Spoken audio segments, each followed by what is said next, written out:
2024 marquera ma 25e saison de Formule 1. Qu'il est loin ce jour pluvieux de février 1999 quand la neige tombait à gros flocons, m'empêchant, moi et mes parents, de m'adonner au plaisir de la glisse. L'ado que j'étais alors était loin de se douter qu'au détour d'un modeste rayon librairie, j'allais tomber sur le numéro 6 du magazine Formule avec la Williams de Ralf Schumacher en couverture. Je me souviens alors avoir été attiré par les couleurs de la monoplace anglaise. Ce magazine, je l'ai feuilleté encore et encore, découvrant dans les pages de ce guide l'ensemble de la grille. Tant et si bien que le 7 mars à 4h du matin, j'étais devant mon téléviseur pour vivre en direct mon premier départ de Formule 1. À l'époque, j'avais, comme je pense beaucoup de nouveaux fans le font, porté mon dévolu sur le duo gagnant du moment, Häkkinen-McLaren. Si aujourd'hui je n'ai plus véritablement de pilote ou d'équipe fétiche, je garde malgré tout un attachement particulier pour l'écurie britannique et les pilotes finlandais. Ce n'est pas sans raison que je suis resté fidèle à Woking lorsqu'en 2002, Kimi Räikkönen remplaçait celui qui menait la vie dure au vilain Michael Schumacher au volant de son bolide rouge. Car oui, à l'époque, j'étais loin de porter l'allemand dans mon cœur, et ce n'est que plus tard que j'ai appris à l'apprécier et que je me suis rendu compte de la chance que j'avais eue de le voir courir et d'assister à ses exploits. Je n'ai jamais été un fanatique et de mes passages dans les paddocks des années plus tard, je n'ai qu'un autographe, celui de Kimi. Mais aujourd'hui, malgré tout, je regrette de ne pas avoir tendu mon stylo au Baron Rouge au terme d'un point presse. Malgré tout, je me sens déjà privilégié de l'avoir vu en vrai. À l'image du monde, la Formule 1 a évolué en 25 ans.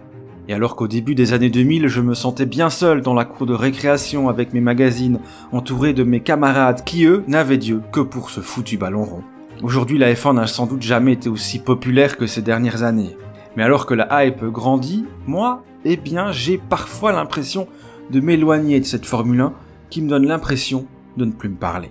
Ces dernières années, il n'a pas été rare que je rate un Grand Prix pour des raisons X ou Y.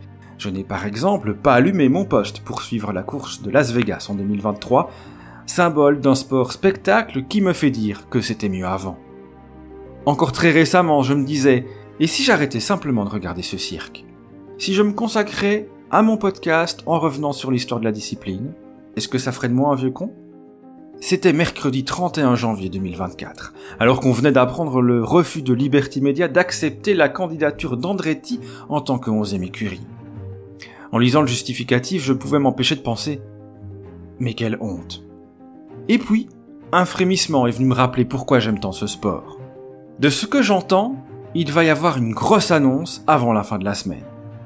Si c'est ce que je pense, ce sera énorme.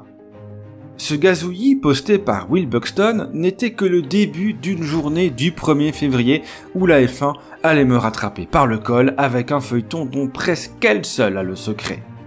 Ce jeudi 1er février restera à n'en pas douter marqué dans la mémoire du fan que je suis. Voir la rumeur Hamilton-Ferrari grandir en direct jusqu'à l'annonce officielle sur les coups de 20h. Hamilton chez Ferrari. Voilà un serpent de mer qui a émergé plus d'une fois depuis 2007 sans que cela ne se réalise au point que jeudi matin, je répondais simplement à un tweet qui évoquait cette annonce par ces mots « Je n'y crois pas du tout, je serais d'autant plus surpris si cela se confirme. » Et surpris, je l'ai été. En 24 heures et sans qu'un seul moteur ait eu à rugir, la Formule 1 m'a embarqué dans son monde en associant le pilote le plus victorieux de l'histoire avec l'écurie la plus mythique du plateau. Alors bien sûr, je n'en oublie pas le côté spectacle trop présent, le calendrier à rallonge, les circuits en ville trop nombreux et j'en passe. Mais bordel de merde, vivement le samedi 2 mars prochain et le premier départ de la saison 2024 pour revoir ces gladiateurs des temps modernes dompter leur bolide à plus de 300 km/h. Le tout confortablement installé dans mon canapé devant ma télévision à côté de laquelle trône fièrement le numéro de formule encadré au mur.